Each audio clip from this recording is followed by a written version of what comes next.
Oh my God! Today is very hot day. तू कौन कहूचु बहु मु तो किछि बुझी पारुनी। रोसई घरे छिड़ा होई निर्मला देवी निज बहु को कहले तो बहु कहला कि ओहो माँ मु तो भूली जाइथिली कि तुमको इंग्लिश आसेनी बोली। तेबे माँ मो इंग्लिश भाषा केमती बुझिबो। मु बास एतिकी कहूची जे आज केते गरम एते गरम रे रोसई घरे काम करिबाटा मो पई बहुत कष्टकर। माँ मु तो एठू जाउची मो परिबा काटी देउची अटा चकड़ी दउची तमे रुटी बनै दब। मु एते गरम रे रोसई घरे काम करि पारिबि नाही। Oh my God today is very hot day. एतिकी कही निशा रोसई घरु बाहरी गला। निशार यह प्रथम दिन नथिला जे से ता सासू सामने इंग्लिश कही ताको अपमानित करिपार। जेबेठारु से घर को आसीची सेबेठु से कोनोसी ना कोनोसी बहाना रे निज सासू को अपमानित करि चलीची। आउ ताको बेस भल भाबरे जणा अछि जे ता सासू को इंग्लिश आसेनी बोली। तथापि भी से निज सासू सामने जेतेबेले देखिबो सेतेबेले इंग्राजी झाड़ी चलीथिबो।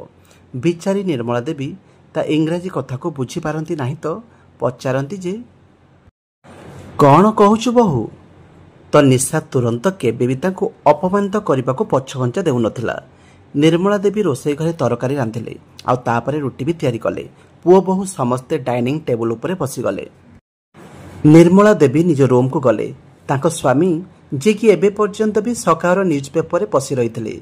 न्यूज पेपर रो प्रत्येकटी धाड़ी को पढ़िला परे जाई तांको शांति मिलुथिला। एमितिरे भी एडवर्टाइजमेंट लाइन को भी छाड़ंती नाही।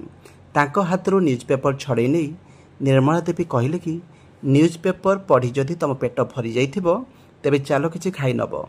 निज चश्मा को नाक ऊपर को खसई चंद्रशेखर बाबू कहले कि अरे भाग्यवान वृद्धावस्था एते रागिया कथा नुह नहले आहुरी भी बुढ़ी होई जिवो। किए कहिला मु बुढ़ी होई गलिनी। बुढ़ी होइतिबे मो शत्रु माने मु एबे बुढ़ी होइनी। चंद्रशेखर बाबू निज स्त्री रो कथा सुनी हसीबा को लागिले आउ कहले कि अच्छा चलो खाइबा खाई नबा नहले पुओ बहु कहिबे कि देख पुणी थरे बुढ़ा बुढ़ी दुईटा कथा हेबा को लागिगले। डाइनिंग टेबल उपरे बसी समस्ते खाइबा खाइबा को लागिले। सेतेबे निर्मला देवी को पुओ विवेक को अचानक काश हेबा को लागिला। विवेक पाखरे बसीथिबा निर्मला देवी को बहु ताको कहिबा को लागिला कि please give me one glass of water. Nirmala Devi बुझी पारलेनी जे तांको बहु कौन कहूची तो बहु रागी जाई कहला कि केबेठु पानी मागुची पानी टिके देई पन्न। बहु मो पानी देहा पई केबेठारु ग्लास हाथ रे धरिची हेले तू इंग्लिश रे कौन जे कहिलु मो बुझी पारली नाही। सेथिबाई मो पानी ग्लास तो हाथ को बढ़ेली नाही। ओहो माँ मु तो पुणी थरे भूली गली जे तुमको तो इंग्लिश रे एबीसीडी मध्य जणा नाही।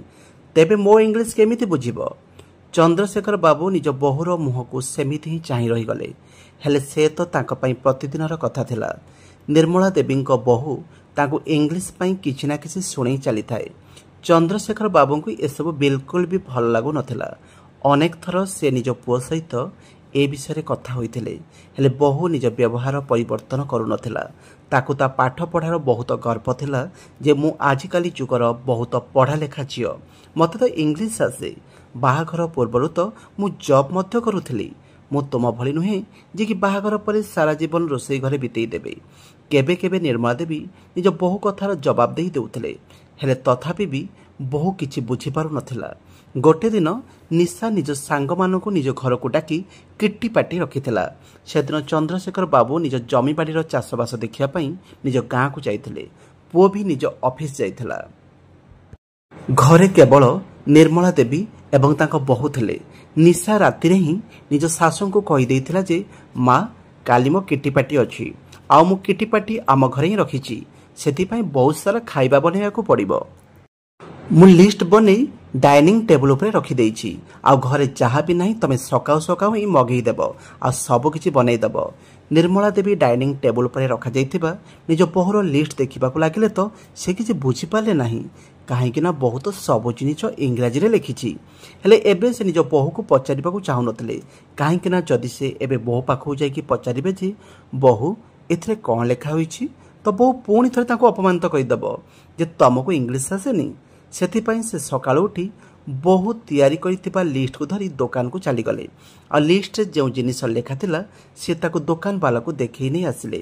ଏବେ ସକାଳ 8ଟା ବାଜି ସାରିଥିଲା, ହେଲେ ବୋହୂ ଏବେ ପର୍ଯ୍ୟନ୍ତ ବି ଶୋଇକି ଉଠି ନଥିଲା। ନିର୍ମଳା ଦେବୀ ସବୁ ଜିନିଷ ରୋଷେଇ ଘରେ ରଖିଦେଲେ। ତାପରେ ଗାଧୋଇ ପାଧୋଇ ଠାକୁର ପୂଜା କରିସାରିବା ପରେ ନିର୍ମଳା ଦେବୀ ନିଜ ବୋହୂ କହିଥିବା ଜିନିଷ ରାନ୍ଧିବାକୁ ଲାଗିଲେ। ଯେତେବେଳେ କି ବୋହୂ କହିଥିଲା ଯେ ସେ ତାଙ୍କର ସାହାଯ୍ୟ କରିଦେବ, ହେଲେ ସେ ତ ନିଜ ରୁମ୍ରେ ସଜବାଜ ହେବାକୁ ବସି ପଡ଼ିଛି। ଏପଟେ ତା ଶାଶୁ ସକାଳୁ ରୋଷେଇ ଘରେ ଚିନ୍ତିତ ହେଉଛନ୍ତି। ଆଉ ସେ ଏତେ ସବୁ ରାନ୍ଧିବାକୁ କହିଦେଇଛି, କିନ୍ତୁ ନିଜ ଶାଶୁକୁ ଯେ ସାହାଯ୍ୟ କରିବାକୁ ତାକୁ ଦେଖାଯାଉନି। ନିର୍ମଳା ଦେବୀ ନିଜ ବୋହୂ କହିଥିବା ସବୁ ଜିନିଷ ଯେମିତିକି ଦହିବରା, ଆଳୁଚପ, ମଟନ ଭାତ, ଛତୁ ତରକାରୀ, ଆହୁରି ବି ଜଣା ନାହିଁ କେତେ କ'ଣ ରେଡ଼ି କରିଦେଲେ। ଯେତେବେଳେ ସବୁ ଜିନିଷ ସରିଗଲା ତ ବୋହୂ ସଜବାଜ ହୋଇ ରୋଷେଇ ଘରକୁ ଆସିଲା ଆଉ କହିଲା କି ମା, ମୁଁ ତମର କିଛି ସାହାଯ୍ୟ କରିଦେବି କି?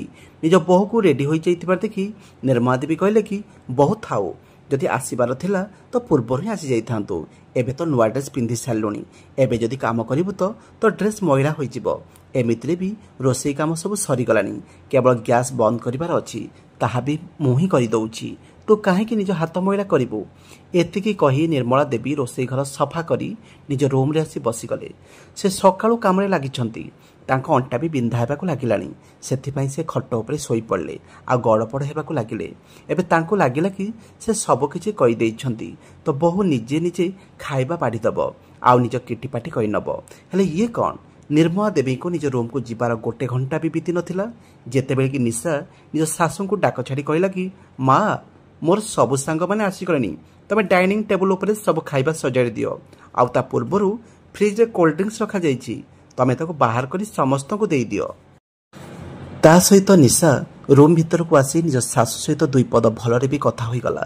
କାହିଁକି ନା ତାକୁ ଜଣାଅଛି ଯେ ତାକୁ ତା ଶାଶୁ ଦ୍ୱାରା ଏବେ ବହୁତ କାମ କରାଇବାର ଅଛି, ତ କ'ଣ ହେଇକି କଥା ତ ହେବାକୁ ହିଁ ପଡ଼ିବ। ସକାଳଠୁ କାମ କରାଉଛି। ନିଶା ସକାଳୁ ଗୋଟେ ହେଲେ ବି ଚାମଚ ଏପଟ ସେପଟ କରିନି ତ ଅତି କମ୍ରେ ନିଜ ଶାଶୁର ପ୍ରଶଂସା ହେଲେ କରିଦେଉ। ସେଥିପାଇଁ ଚାଲାକ ନିଶା ନିଜ ଶାଶୁର ପ୍ରଶଂସା କରି କରି ତାଙ୍କ ଦ୍ୱାରା ସବୁ କାମ କରାଇ ନିଏ। ନିର୍ମଳା ଦେବୀ ଯେତେବେଳେ ରୋଷେଇ ଘରୁ ବାହାରି ବୋହୂର ସାଙ୍ଗମାନଙ୍କୁ କୋଲ୍ଡ ଡ୍ରିଙ୍କସ୍ ଦେବା ପାଇଁ ଆସିଲେ ତ ନିଶା ନିଜ ସାଙ୍ଗମାନଙ୍କୁ ନିଜ ଶାଶୁର ପରିଚୟ ଦେଇ କହିଲା ଯେ she is my mother in law, she is very innocent, she doesn't anything, I have done this work for myself. ମାନେ ଇଏ ମୋ ଶାଶୁ, ସେ ବହୁତ ନିରୀହ, ୟାଙ୍କୁ କିଛି ବି ଆସେନି, ଏସବୁ କାମ ମୁଁ ହିଁ କରିଛି, ଏ ଦହିବରା ବି ମୁଁ ବନେଇଛି। ରୋଷେଇ ଘର କାମରୁ ମୋ ଶାଶୁ ବହୁତ ଡରନ୍ତି। ମୁଁ ତ ସକାଳ 5ଟା ବେଳଠାରୁ ଉଠିଛି, ଆଉ ଏସବୁ କାମ ମୁଁ ହିଁ କରିଛି। ନିଶାର ସାଙ୍ଗମାନେ ପ୍ରଶଂସା କରି କହିଲେ କି ୱାଓ, ଭେରି ଟେଷ୍ଟି, ଦହିବରା ତ ବହୁତ ବଢ଼ିଆ ହୋଇଛି। ପରେ କିଛି ସାଙ୍ଗମାନେ ନିଶାର ପ୍ରଶଂସା କରି ଓଡ଼ିଆରେ ହିଁ କହିଲେ କି ନିଶା, ସତରେ ତୁ ଦହିବରା ବହୁତ ଭଲ ବନେଇଛୁ।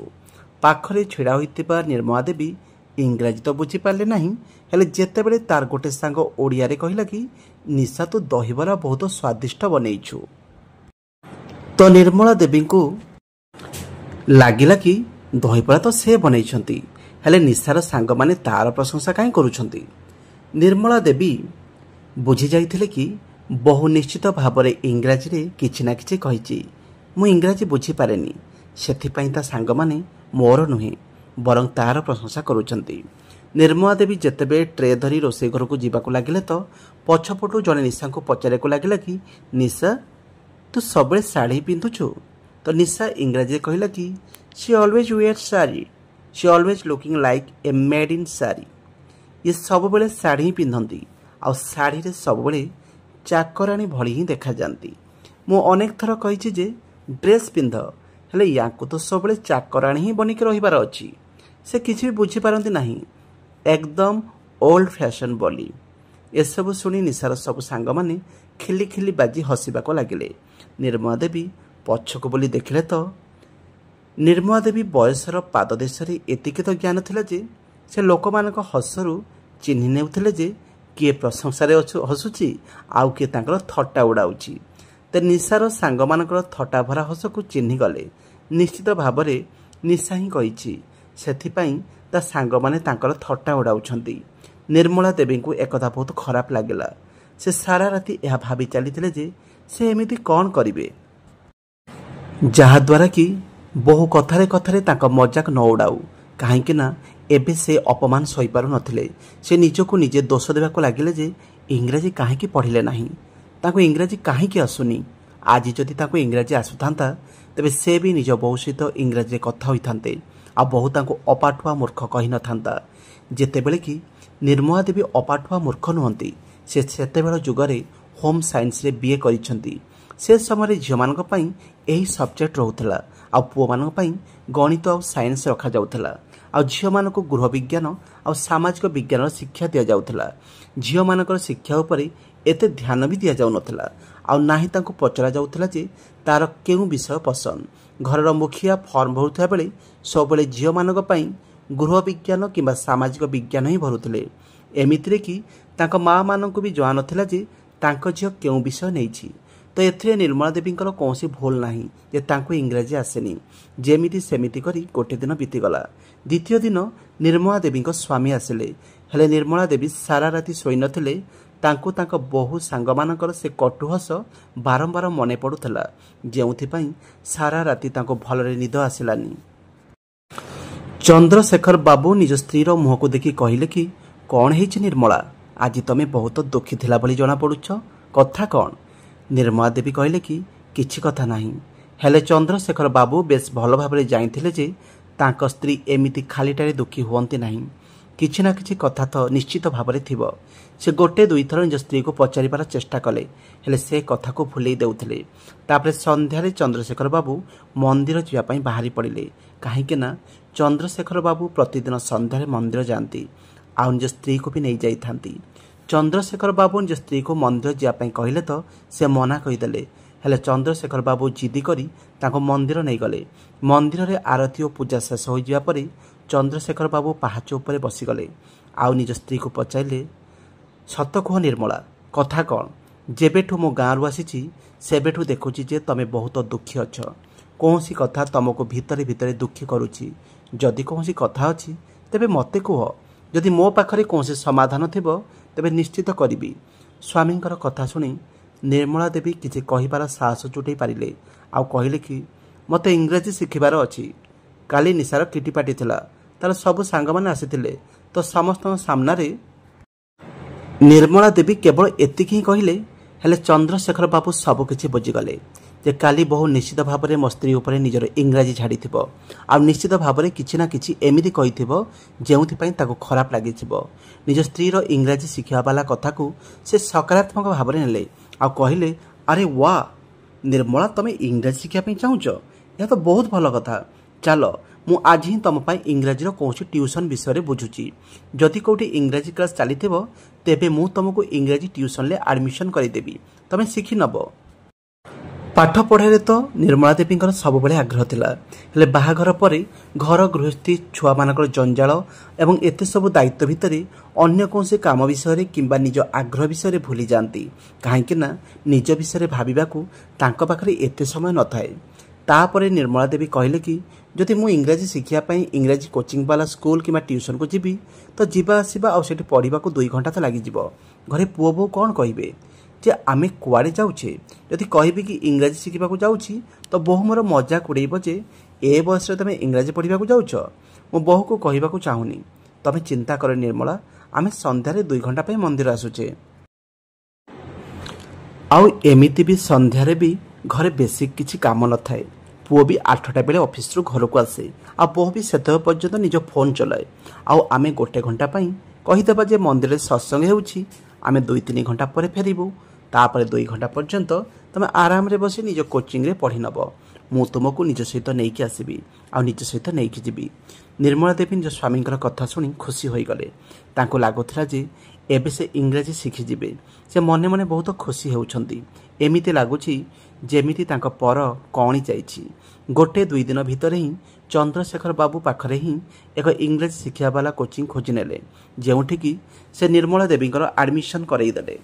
ନିର୍ମଳା ଦେବୀ ଇଂରାଜୀ ଶିଖିବା ପାଇଁ କହି ତ ଦେଇଛନ୍ତି, ହେଲେ ଯେତେବେଳେ କ୍ଲାସ୍କୁ ଯିବା ସମୟ ଆସିଲା ତ ସେ ଡରିଗଲେ।